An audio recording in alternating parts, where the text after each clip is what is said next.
63. El padre Sococo debe ser muy amado por el Señor. Lo digo porque pude comprobar cuánto Dios se preocupa por él en ciertos momentos.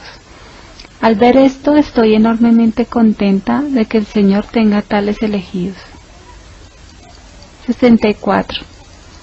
Había venido a Vilna por 2 meses para sustituir a una hermana que había ido a la tercera aprobación, pero permanecí algo más de 2 meses. Un día la Madre Superiora, deseando complacerme, me dio el permiso de ir en compañía de otra hermana a Calvaria para hacer el llamado Paseo de los Caminitos. Me alegré mucho. Debíamos ir en barco a pesar de que estaba tan cerca, pero tal fue el deseo de la Madre Superiora. Por la noche me dijo Jesús: yo deseo que te quedes en casa. Contesté: Jesús, ya está todo preparado, debemos salir por la mañana. ¿Qué voy a hacer ahora? Y el Señor me contestó: esta excursión causará daño a tu alma. Contesté a Jesús: tú puedes siempre remediarlo, dispón las circunstancias de tal forma que se haga tu voluntad. En ese momento se oyó la campanilla para el descanso. Con una mirada saludé a Jesús y fui a la celda. Por la mañana hacía un hermoso día. Mi compañera se alegraba que tendríamos una gran satisfacción, que podríamos visitar todo, pero yo estaba segura de que no saldríamos, aunque hasta el momento no había ningún obstáculo que nos lo impidiera. Primero debíamos recibir la Santa Comunión y salir enseguida después del agradecimiento. De repente, durante la Santa Comunión, la espléndida mañana que hacía cambió completamente. Sin saber de dónde vinieron las nubes y cubrieron todo el cielo, y empezó una lluvia torrencial. Todos se extrañaban, ya que en un día tan bello, ¿quién podría esperar la lluvia y qué cambiaría así en tan poco tiempo? La Madre Superiora me dice: ¿cuánto siento que ustedes, hermanas, no puedan ir? Contesté: querida Madre, no importa que no podamos ir, la voluntad de Dios es que nos quedemos en casa. Sin embargo, nadie sabía que era un claro deseo de Jesús que me quedara en casa. Pasé todo el día en recogimiento y la meditación.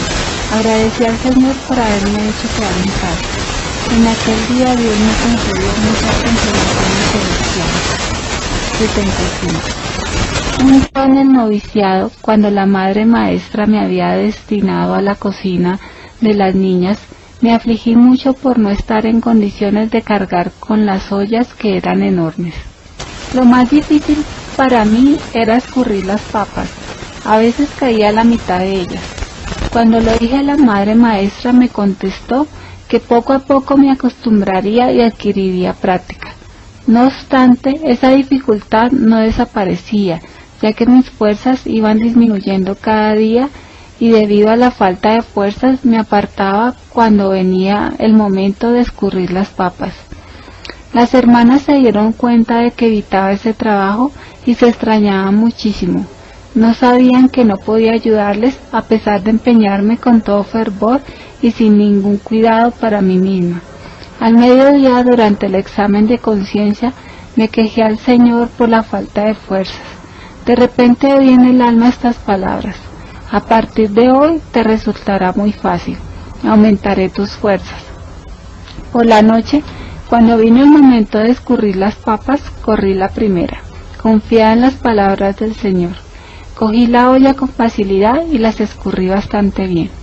Pero cuando quité la tapadera para hacer salir el vapor, en vez de papas, vi en la olla ramilletes de rosas rojas tan bellas que es difícil describirlas. Jamás había visto semejantes. Me quedé sorprendida sin entender su significado, pero en aquel momento oí una voz en mi alma: tu pesado trabajo lo transformo en ramilletes de las flores más bellas, y su perfume sube hasta mi trono. Desde ese momento traté de escurrir las papas no solamente durante la semana asignada a mí en la cocina, sino que trataba de sustituir en ese trabajo a otras hermanas durante su turno. Pero no solamente este trabajo, sino en cada trabajo pesado trataba de ser la primera en ayudar, porque había experimentado cuánto eso agradaba a Dios. 66. Oh tesoro inagotable de la pureza de la intención, que haces perfectas y agradables a Dios todas nuestras acciones.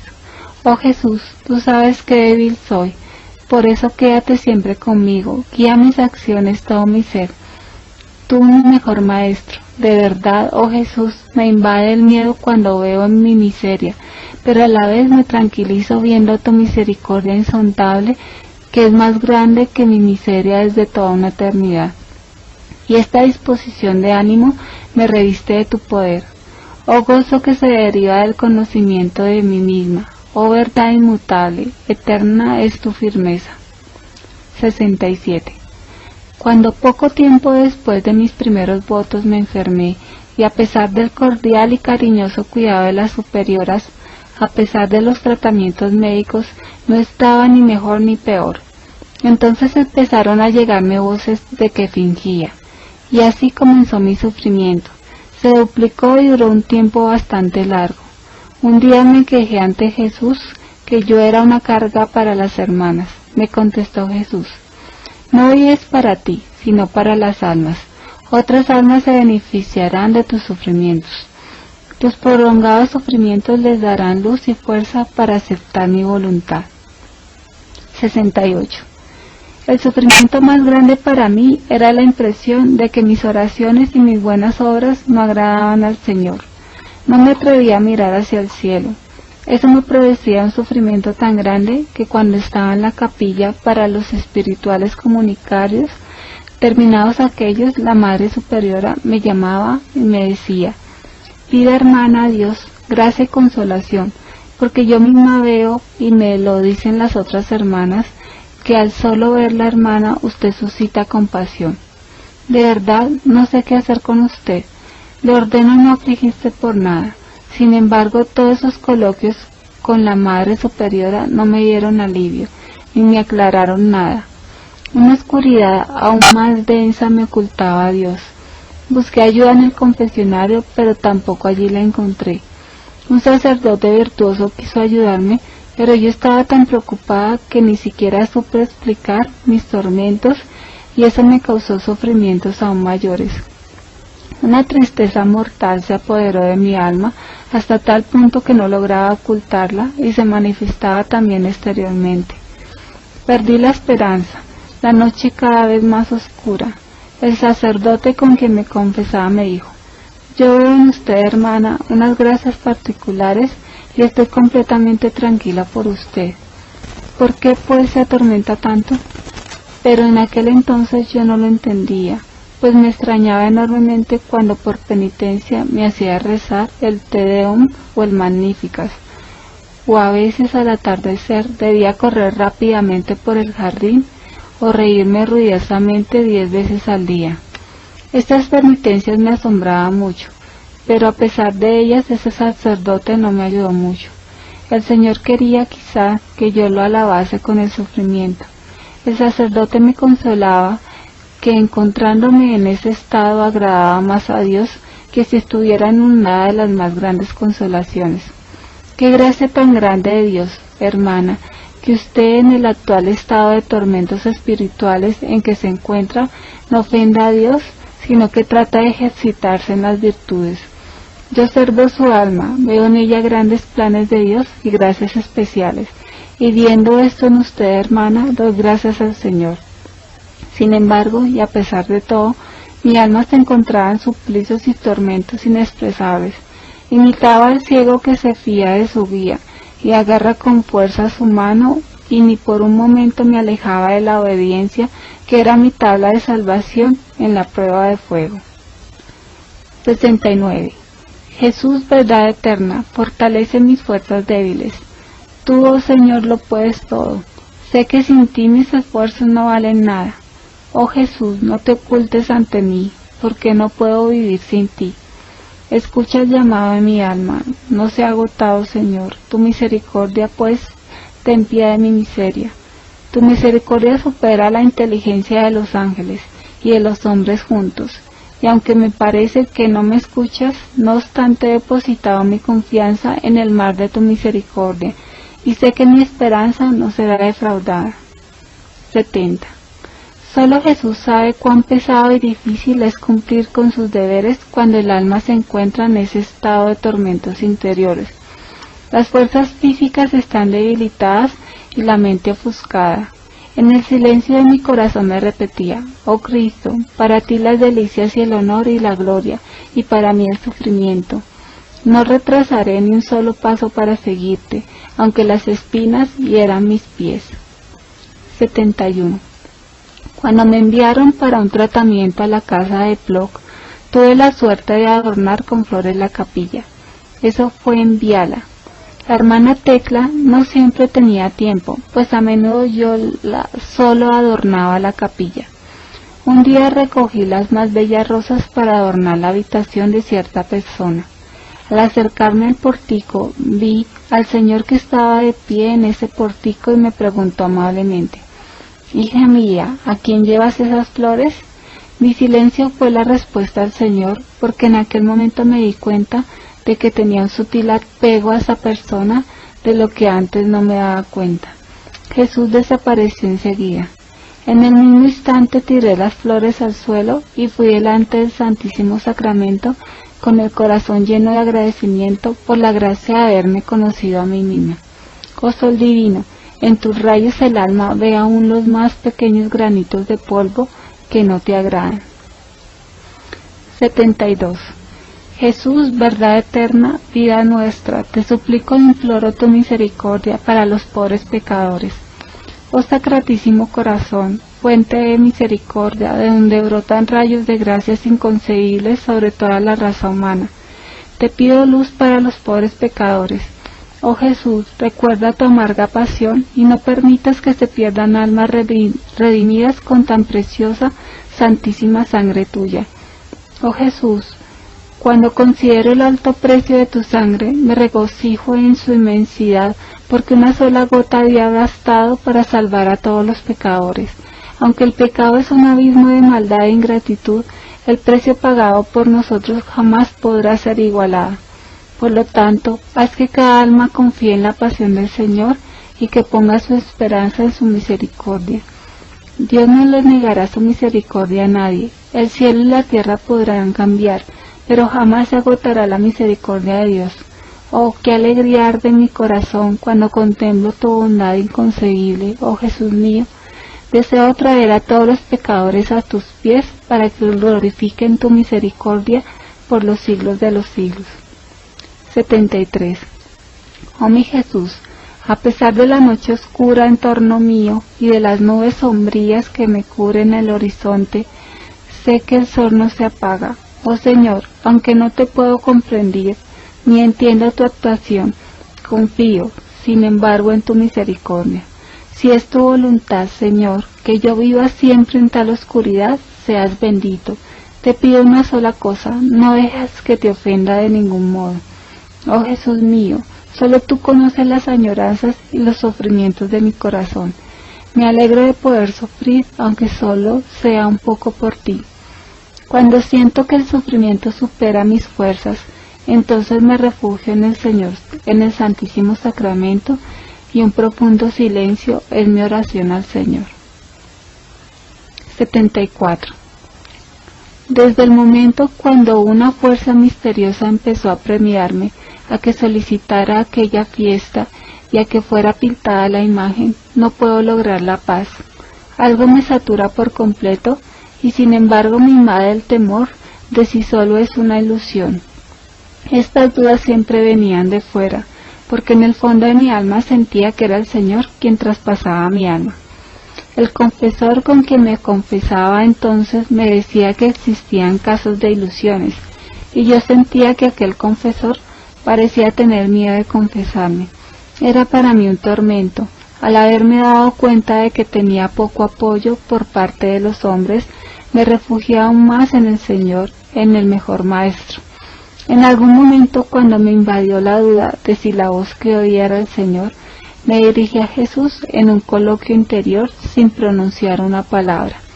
De repente alguna fuerza penetró mi alma. Dije: si tú eres verdaderamente mi Dios, que estás en comunión conmigo y me hablas, te pido, Señor, que esa alumna se confiese hoy mismo y en señal me fortalecerá.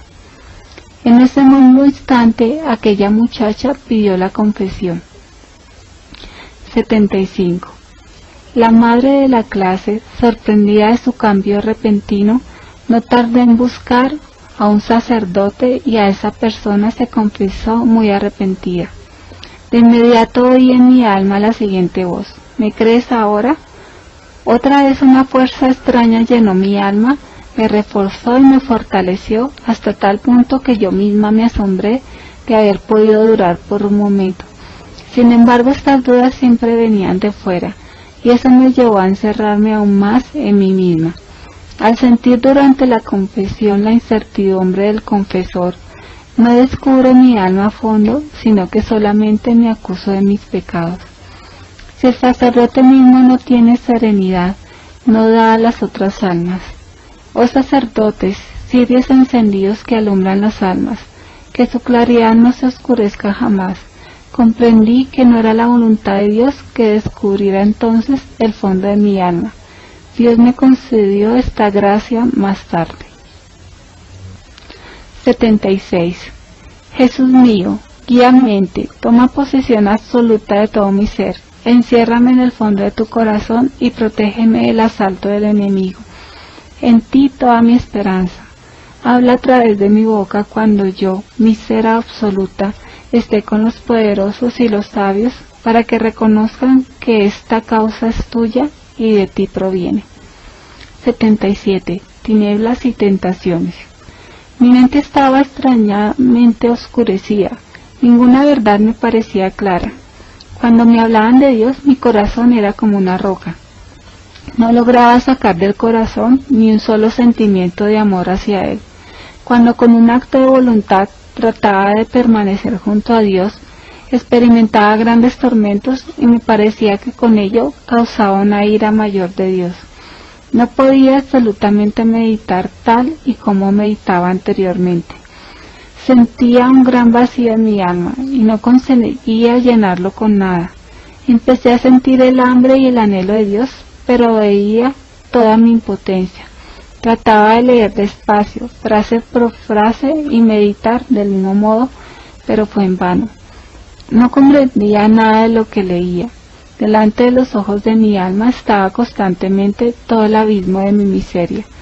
Cuando iba a la capilla por algunos ejercicios espirituales, siempre experimentaba aún más tormentos y tentaciones. A veces, durante toda la Santa Misa, luchaba con los pensamientos blasfemos que trataban de salir de mis labios. Sentía aversión por los santos sacramentos. Me parecía que no sacaba ninguno de los beneficios que los santos sacramentos ofrecen. Me acercaba a ellos solamente por obediencia al confesor, y esa ciega obediencia era para mí el único camino que debía seguir y mi tabla de salvación. Cuando el sacerdote me explicó que esas eran las pruebas enviadas por Dios, y que con el estado en que te encuentras no solo no ofendes a Dios, sino que le agradas mucho, es una señal que Dios te ama inmensamente y que confía en ti porque te visita con esas pruebas. No obstante, esas palabras no me consolaron. Me parecía que no se referían en nada a mí. Una cosa me extrañaba. A veces, cuando sufría enormemente, en el momento de acercarme a la confesión, de repente todos esos terribles tormentos cesaban. Pero cuando me alejaba de la rejilla, todos esos tormentos volvían a golpearme con mayor furia. Entonces me postraba delante del Santísimo Sacramento y repetía estas palabras: aunque me mates, yo confiaré en ti. Me parecía que agonizaba en aquellos dolores. El pensamiento que más me atormentaba era que yo era rechazada por Dios. Luego venían otros pensamientos. ¿Para qué empeñarme en las virtudes, en las buenas obras? ¿Para qué mortificarme y anonadarme? ¿Para qué hacer votos? ¿Para qué rezar? ¿Para qué sacrificarme e inmolarme? ¿Para qué ofrecerme como víctima en cada paso? ¿Para qué, si ya soy rechazada por Dios? ¿Para qué estos esfuerzos? Y aquí solamente Dios sabe lo que ocurría en mi corazón. 78. Terriblemente atormentada por estos sufrimientos entré en la capilla, y de la profundidad de mi alma dije estas palabras: haz conmigo, Jesús, lo que te plazca. Yo te adoraré en todas partes, y que se haga en mí tu voluntad, oh Señor y Dios mío, y yo glorificaré tu infinita misericordia. Después de este acto de sumisión cesaron esos terribles tormentos. De repente vi a Jesús que me dijo: yo estoy siempre en tu corazón. Un gozo inconcebible inundó mi alma y llenó de gran amor de Dios que inflamó mi pobre corazón. Veo que Dios nunca permite sufrimientos por encima de lo que podemos soportar. Oh, no temo nada. Si manda al alma grandes tribulaciones, la sostiene con una gracia aún mayor, aunque no la notamos para nada. Un solo acto de confianza en tal momento da más gloria a Dios que muchas horas pasadas en el gozo de consolaciones durante la oración. Ahora veo que si Dios quiere mantener a un alma en la oscuridad, no la iluminará ningún libro ni confesor. 79. Oh María, Madre y Señora mía, te ofrezco mi alma y mi cuerpo, mi vida y mi muerte, y todo lo que vendrá después de ella. Pongo en tus manos, oh mi Madre, cubre mi alma con tu manto virginal y concédeme la gracia de la pureza de corazón, alma y cuerpo. Con tu poder defiéndeme de todo enemigo, especialmente de aquellos que esconden su malicia bajo una máscara de virtud. Oh espléndida Azucena, tú eres mi espejo, oh mi Madre. 80. Jesús, divino prisionero del amor, cuando considero tu amor y cómo te has anonadado por mí, mis sentidos desfallecen. Encubres tu majestad inconcebible y te humillas rebajándote a mí, un ser miserable. Oh Rey de la gloria, aunque ocultas tu hermosura, el ojo de mi alma desgarra el velo. Veo a los coros de ángeles que te honran incesantemente y a todas las potencias celestiales que te alaban sin cesar y que te dicen continuamente: Santo, Santo, Santo. Oh, ¿quién comprenderá tu amor y tu misericordia insondable hacia nosotros? Oh prisionero del amor, encierro mi pobre corazón en este tabernáculo para adorarte sin cesar día y noche. No sé de ninguna objeción a esta oración, y aunque estoy físicamente lejos de ti, mi corazón está siempre contigo. Nada puede impedir mi amor hacia ti.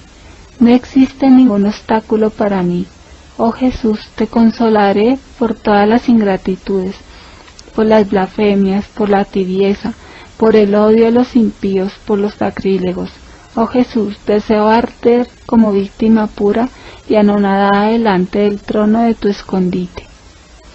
Te ruego incesantemente por los pecadores agonizantes. 81. Oh Santa Trinidad, Dios uno e indivisible, bendito seas por ese gran regalo y testamento de misericordia. Oh Jesús mío, para compensarte por los blasfemos, callaré cuando me reprendan injustamente, para satisfacerte aunque sea en una pequeña parte.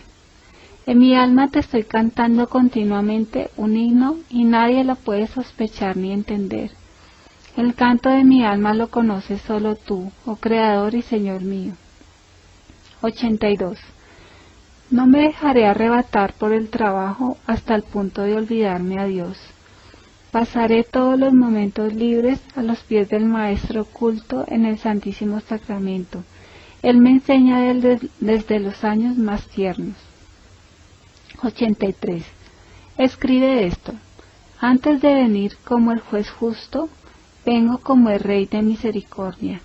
Antes de que llegue el día de la justicia, les será dado a los hombres este signo en el cielo.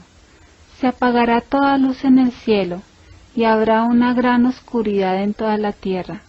Entonces en el cielo aparecerá el signo de la cruz, y de los orificios donde fueron clavadas las manos y los pies del Salvador, saldrán grandes luces que durante algún tiempo iluminarán la tierra. Eso sucederá poco tiempo antes del último día. 84. Oh sangre y agua que brotaste del corazón de Jesús, como una fuente de misericordia para nosotros, en ti confío. 85. Vilna, 2 de agosto de 1934. El viernes, después de la Santa Comunión, fui trasladada en espíritu delante del trono de Dios. Delante del trono de Dios vi las potencias celestiales que adoran a Dios sin cesar. Más allá del trono vi una claridad inaccesible a las criaturas. Allí entra solamente el Verbo encarnado como intercesor. Cuando Jesús entró en esa claridad oí estas palabras: escribe enseguida lo que vas a oír. Soy el Señor en mi esencia, y no conozco mandatos ni necesidades. Si llamo a las criaturas a la vida, esto es el abismo de mi misericordia. En aquel mismo momento me vi en nuestra capilla como antes en mi reclinatorio. La Santa Misa terminó, ya tenía escritas estas palabras. 86. Cuando mi confesor debía sufrir a causa de la obra que Dios realizaba a través de él, me espanté durante un momento y dije al Señor: después de todo, esta obra es tuya, pues, ¿por qué te portas con él de tal modo que parece que se le dificultas mientras exiges que la lleve adelante?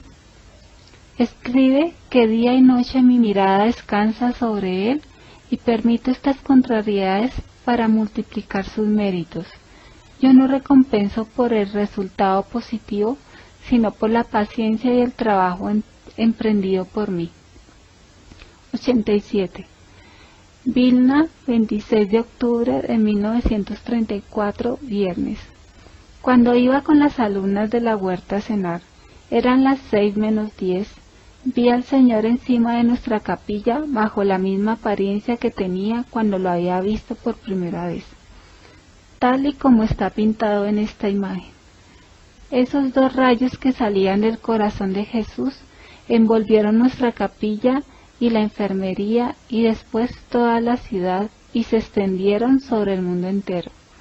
Eso duró quizás unos 4 minutos y desapareció. Una de las jovencitas que estaba junto a mí, un poco detrás de las otras, también vio esos rayos, pero no vio a Jesús ni vio de dónde esos rayos salían. Quedó muy impresionada y lo contó a otras muchachas. Las muchachas empezaron a reírse de ella, diciendo que fue una alucinación o tal vez la luz de un aeroplano, pero ella se obstinaba fuertemente en su opinión y decía que nunca en su vida había visto tales rayos. Cuando las jovencitas le reprochaban que a lo mejor era un reflector, ella contestó que conocía la luz del reflector. Rayos como aquellos nunca los había visto. Después de la cena, esa muchacha se dirigió a mí y me dijo que esos rayos la habían impresionado tanto que no conseguía calmarse.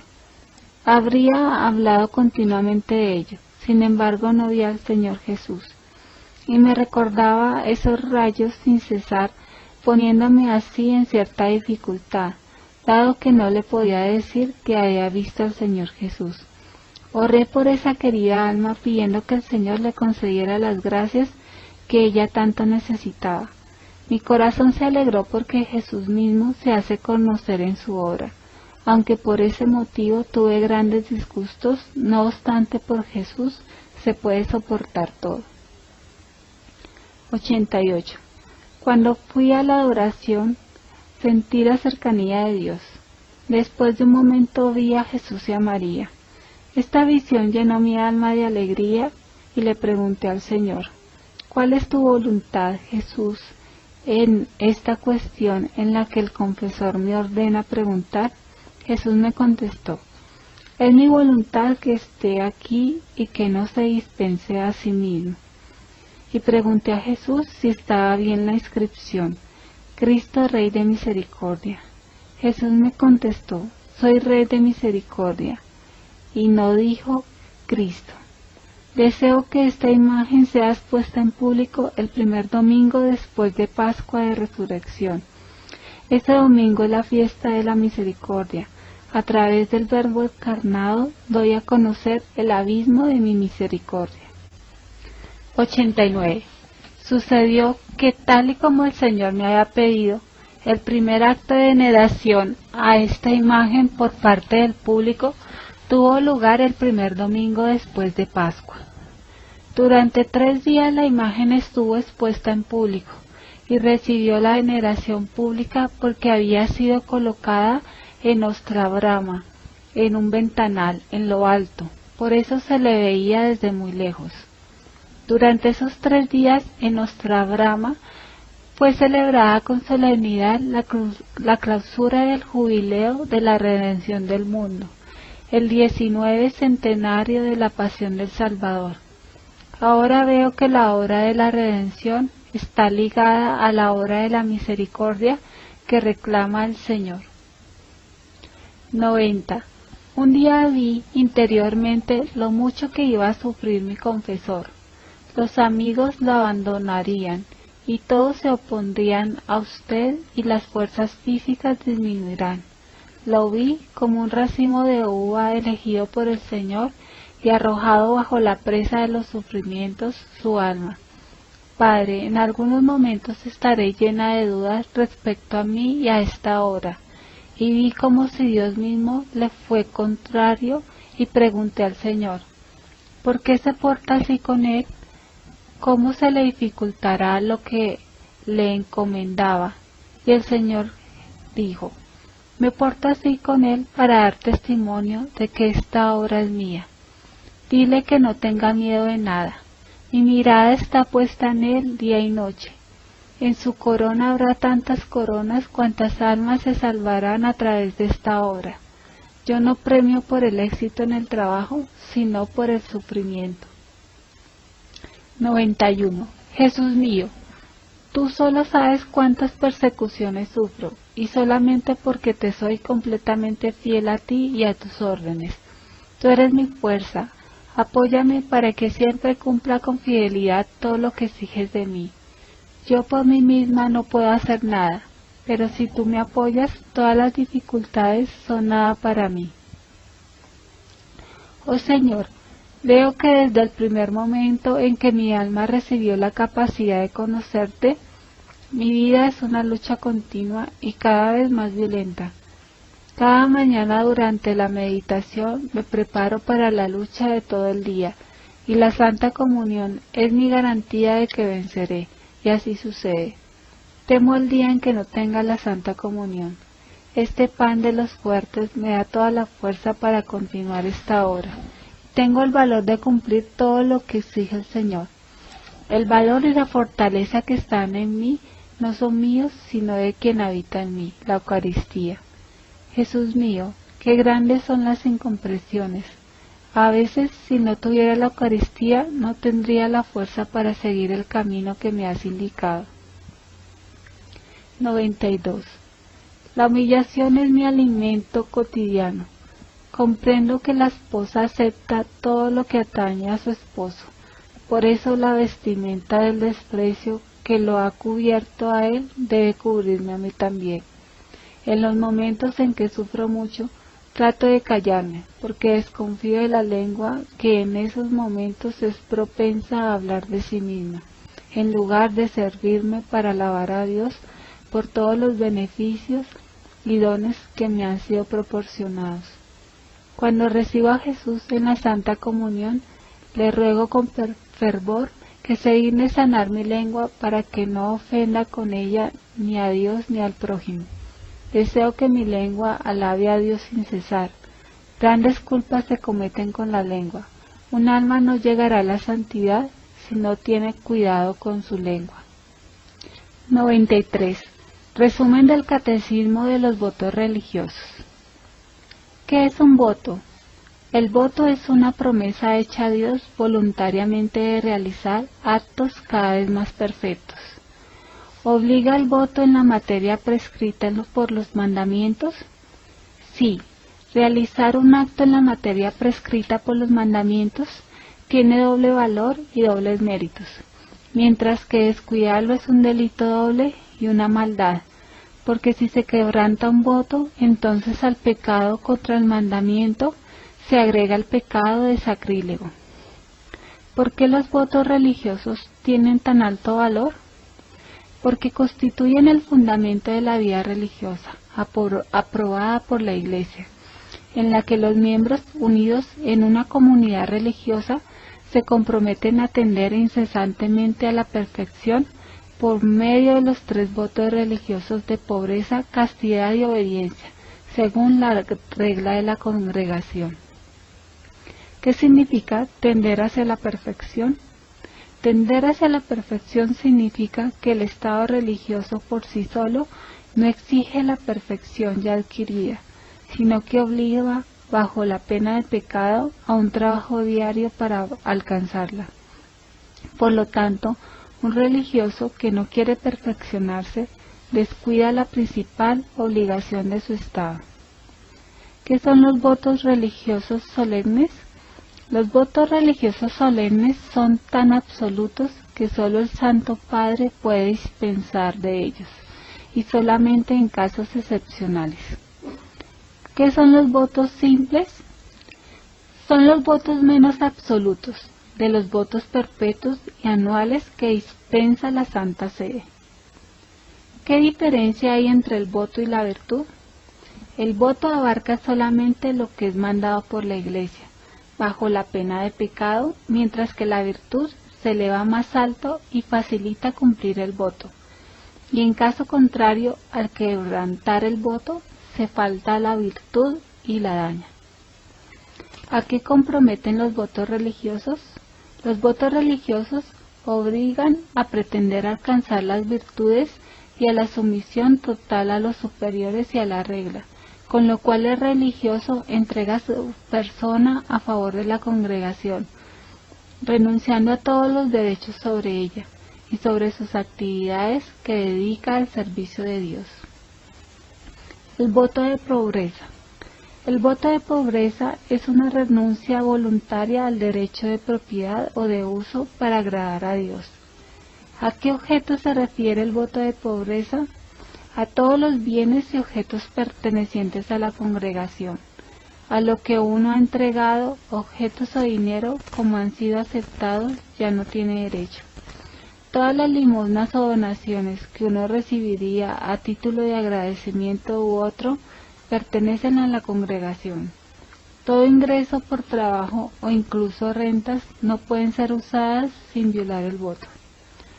¿Cuándo se infringe o viola el voto según el 7º mandamiento? Se infringe cuando sin permiso se toma para sí o para alguien una cosa perteneciente a la casa, cuando sin permiso se guarda alguna cosa con la finalidad de apropiarse de ella, cuando sin autorización se vende o cambia alguna cosa perteneciente a la congregación, cuando se usa una cosa con otra finalidad a la encomendada por el superior, cuando se da o se recibe de alguien cualquier cosa sin permiso, cuando se destruye o estropea algo por negligencia, cuando al trasladarse de una casa a otra se lleva algo sin permiso. En caso de infringir el voto de pobreza del religioso, debe igualmente la restitución a la congregación. La virtud de la pobreza.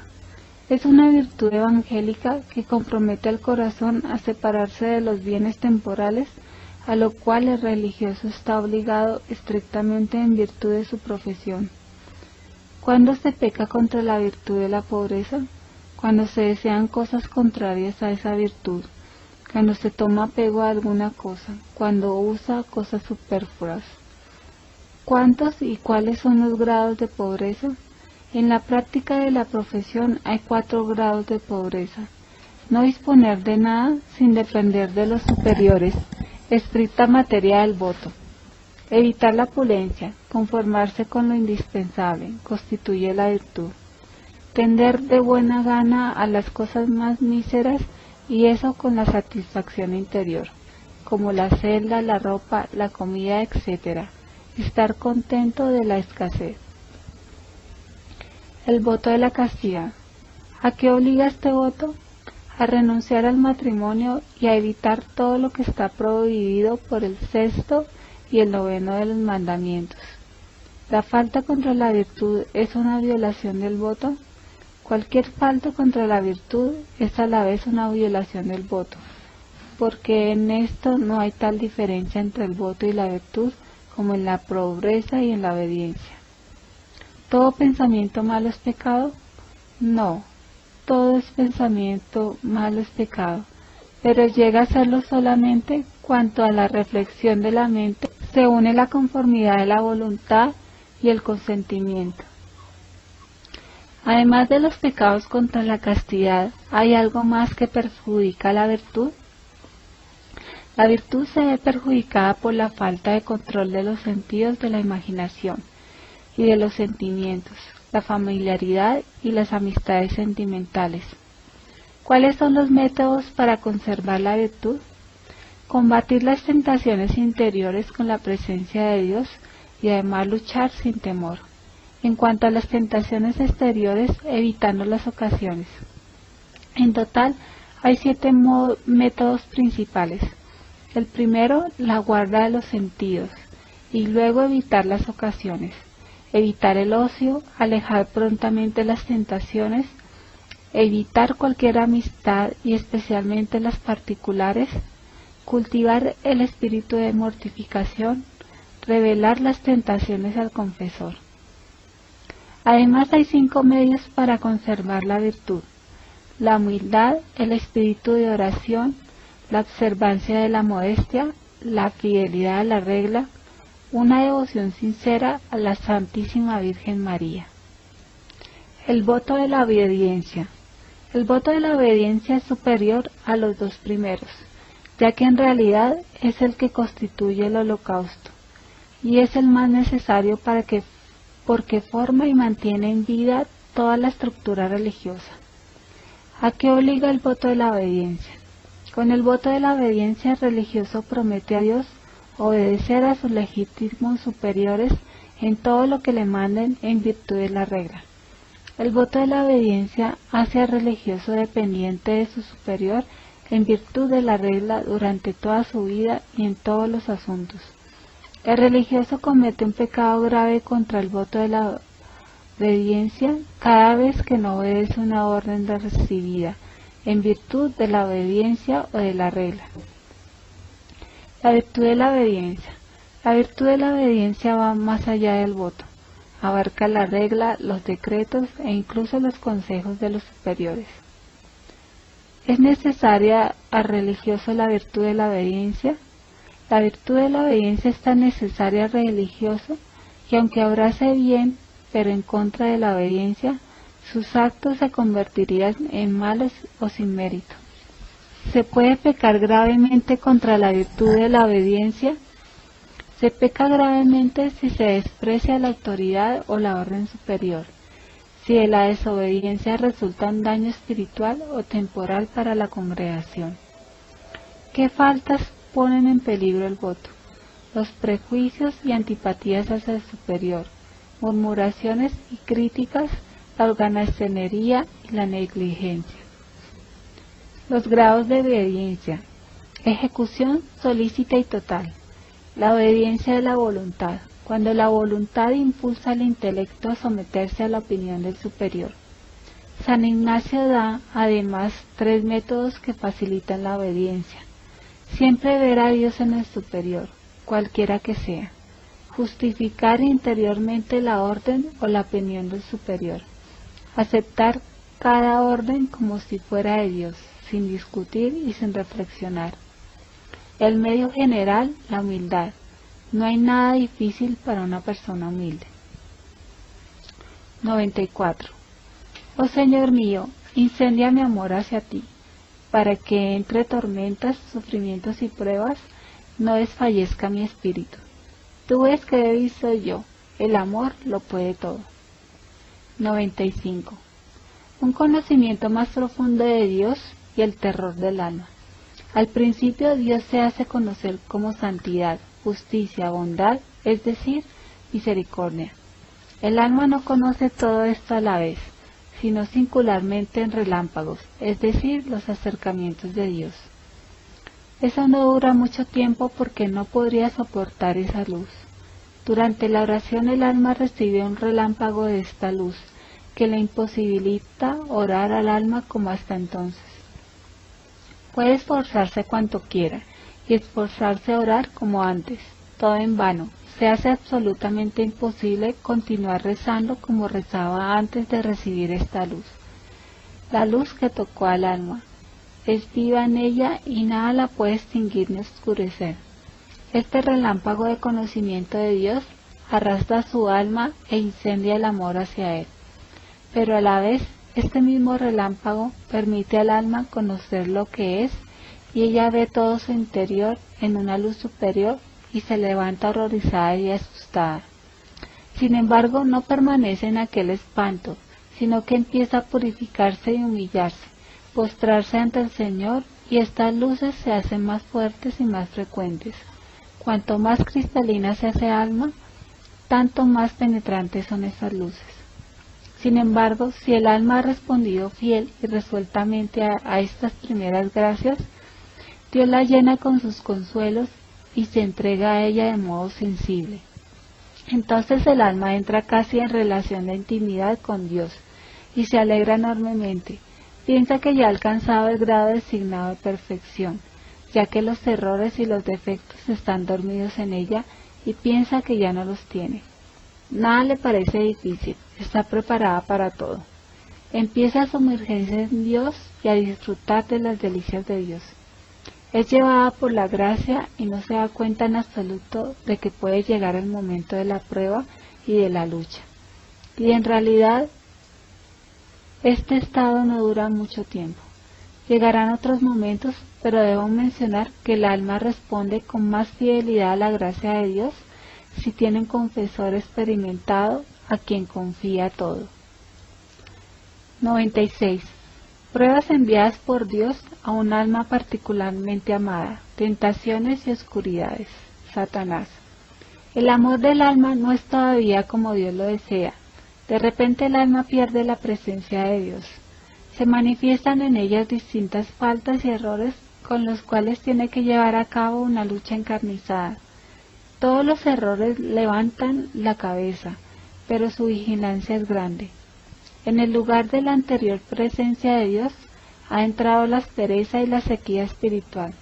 No encuentra satisfacción en los ejercicios espirituales. No puede rezar ni como antes ni como oraba ahora. Lucha por todas partes y no encuentra satisfacción. Dios se le ha escondido y ella no encuentra satisfacción en las criaturas, y ninguna criatura sabe consolarla. El alma desea a Dios apasionadamente, pero es su propia miseria. Empieza a sentir la justicia de Dios. Ve como si hubiera perdido todos los dones de Dios. Su mente está como nublada, la oscuridad envuelve toda su alma. Empieza un tormento inconcebible. El alma ha intentado presentar su estado al confesor, pero no ha sido comprendida. Se hunde en una inquietud aún mayor. Satanás comienza su obra. 97. La fe queda expuesta al fuego. La lucha es dura. El alma hace esfuerzos. Persevera junto a Dios con un acto de voluntad. Con el permiso de Dios, Satanás sigue más adelante. La esperanza y el amor están puestos a prueba. Estas tentaciones son terribles. Dios sostiene al alma ocultamente. Ella no lo sabe, ya que de otra forma no podría resistir, y Dios sabe lo que puede mandar al alma. El alma es tentada de incredulidad respecto a las verdades reveladas, a la falta de sinceridad frente al confesor. Satanás le dice: mira, nadie te comprenderá, ¿para qué hablar de todo esto? En sus oídos suenan las palabras de las crueles, ella queda aterrorizada y le parece que las pronuncia contra Dios. Ve lo que no le gustaría ver, oye lo que no quiere oír, y es terrible no tener en tales momentos al confesor experto. Ella soporta solo todo el peso, pero dentro de lo que está en su poder debe buscar a un confesor bien informado, porque puede quebrarse bajo este peso, y ocurre con frecuencia que está al borde del abismo. Todas estas pruebas son duras y difíciles. Dios no las da a un alma que anteriormente no haya sido admitida a una comunión más profunda con Él. y no haya disfrutado de las dulzuras del Señor. Y también Dios tiene en eso sus fines insondables para nosotros. Muchas veces Dios prepara de modo semejante al alma a los designios futuros y a grandes obras, y quiere probarla como oro puro, pero este no es todavía el fin de la prueba. Existe todavía la prueba de las pruebas, esto es, sentir el rechazo total por parte de Dios. La prueba de las pruebas, el abandono absoluto, la desesperación. 98. Cuando el alma sale victoriosa de las pruebas anteriores, aunque quizás tropezando, pero sigue luchando y con profunda humildad clama al Señor, sálvame porque perezco, y está todavía en condiciones de luchar, ahora una terrible oscuridad envuelve el alma. El alma ve dentro de sí solamente pecados. Lo que siente es terrible, se ve completamente abandonada de Dios. Siente como si fuera objeto de su odio y se encuentra al borde de la desesperación. Se defiende como puede, intenta despertar la confianza, pero la oración es para ella un tormento todavía mayor. Le parece que empuja a Dios a una mayor ira. Está colocada en un altísimo pico porque se encuentra sobre un precipicio. El alma anhela fervientemente a Dios, pero se siente rechazada. Todos los tormentos y suplicios del mundo son nada en comparación con la sensación en la que se encuentra sumergida, es decir, el rechazo por parte de Dios. Nadie la puede lidiar, ve que se encuentra sola, no tiene a nadie en su defensa. Levanta los ojos al cielo, pero sabe que no es para ella, todo está perdido para ella. De una oscuridad cae en una oscuridad aún mayor. Le parece que ha perdido a Dios para siempre, a ese Dios que tanto amaba. Este pensamiento le produce un tormento indescriptible. Sin embargo, no se conforma con eso. Intentar mirar al cielo, pero en vano, eso le causa un tormento todavía mayor. 99. Nadie puede iluminar tal alma si Dios quiere mantenerla en las tinieblas. Este rechazo por parte de Dios, ella lo siente muy vivamente, de modo terrorífico. De su corazón brotan gemidos dolorosos, tan dolorosos que ningún sacerdote los puede comprender si no lo ha pasado él mismo. En esto el alma padece todavía sufrimientos por parte del espíritu maligno. Satanás se burla de ella. ¿Ves? ¿Seguirás siendo fiel? He aquí la recompensa, estás en nuestro poder. Pero Satanás tiene tanto poder sobre aquella alma cuanto Dios permite. Dios sabe cuánto podemos resistir, y que has ganado por haberte mortificado, y que has conseguido siendo fiel a la regla. ¿A qué todos estos esfuerzos? Estás rechazada por Dios. La palabra rechazada se convierte en fuego que penetra cada nervio hasta la médula de los huesos. Traspasa todo su ser por completo. Viene el momento supremo de la prueba. El alma ya no busca ayuda en ninguna parte. Se encierra en sí misma y pierde de vista todo, y es como si aceptara ese tormento de rechazo. Es un momento que no sé definir. Es la agonía del alma. Cuando ese momento empezó a acercarse a mí por primera vez, fui liberada de él en virtud de la santa obediencia. La maestra de novicias al verme se asustó y me mandó a confesarme, pero el confesor no me entendió. No experimenté siquiera una sombra de alivio. Oh Jesús, danos sacerdotes con experiencia. Cuando dije que experimentaba en mi alma tormentos del infierno, me contestó que él estaba tranquilo por mi alma, porque veía en mi alma una gran gracia de Dios. Sin embargo, yo no comprendí nada de eso, y ni un pequeño rayo de luz penetró en mi alma. 100. Ahora ya empiezo a sentir la falta de las fuerzas físicas, y ya no llego a cumplir las tareas. Ya no puedo ocultar los sufrimientos, aunque no digo ni una palabra de lo que sufro. No obstante, el dolor que se refleja en mi rostro me delata, y la superiora ha dicho que las hermanas vienen a ella y le dicen que cuando me ven en la capilla sienten compasión por mí. Tan espantoso es el aspecto que tengo. Sin embargo, a pesar de los esfuerzos, el alma no es capaz de ocultar este sufrimiento. Jesús, solo tú sabes cómo el alma gime en estos tormentos. sumergida en la oscuridad, y con todo eso tiene hambre y sed de Dios, como los labios quemados tienen sed del agua. Muere y arríese, muere de una muerte sin morir, es decir, no puede morir. Sus esfuerzos son nada, está bajo una mano poderosa. Ahora su alma pasa bajo el poder del justo. Cesan todas las tentaciones externas. Calla todo lo que la rodea. Como un moribundo, pierde la percepción de lo que tiene alrededor. Toda su alma está recogida bajo el poder del justo y 3 veces santo. Dios, rechazada por la eternidad. Este es el momento supremo y solamente Dios puede someter un alma a tal prueba, porque solo Él sabe que el alma es capaz de soportarla. Cuando el alma ha sido compenetrada totalmente por este fuego infernal, cae en la desesperación. Mi alma experimentó este momento cuando estaba sola en la celda. Cuando el alma comenzó a hundirse en la desesperación, sentí que estaba llegando mi agonía. Entonces cogí un pequeño crucifijo y lo estreché fuertemente en la mano. Sentí que mi cuerpo iba a separarse del alma, y aunque deseaba ir a los superiores, no tenía ya las fuerzas físicas.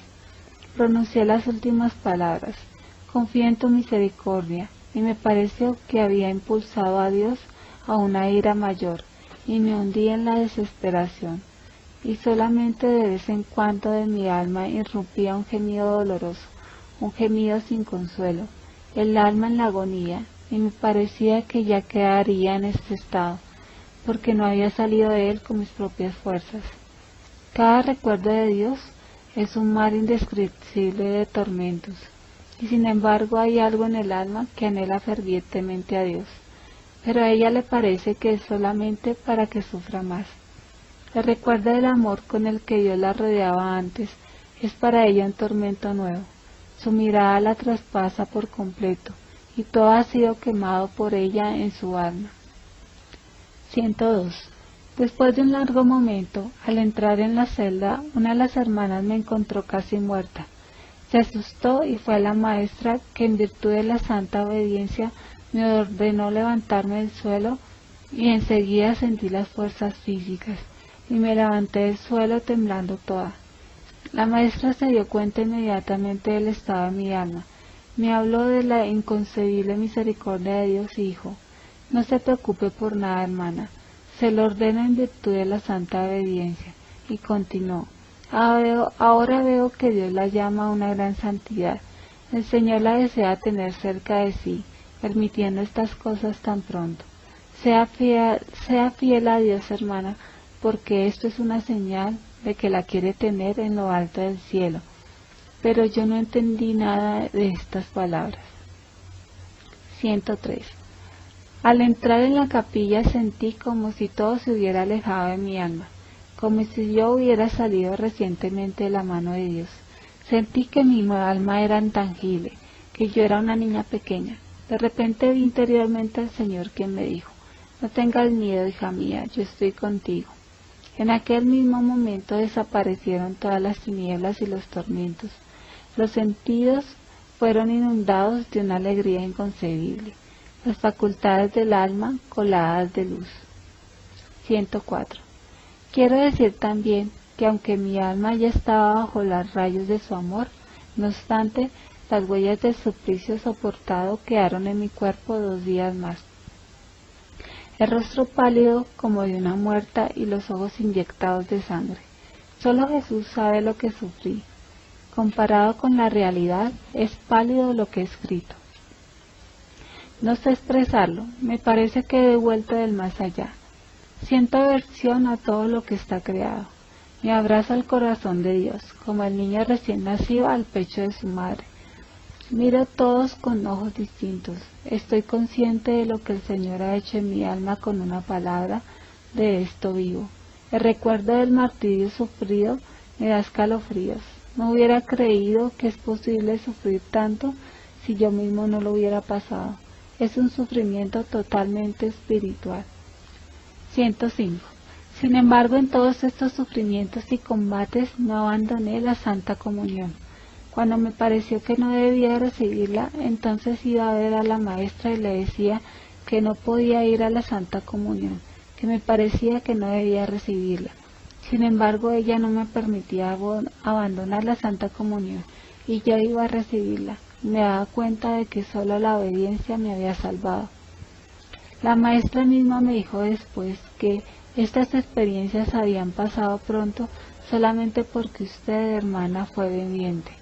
Fue por el poder de la obediencia que usted pasó tan valientemente la prueba. Es verdad que el Señor mismo me liberó de este suplicio, pero la fidelidad a la obediencia le agradó.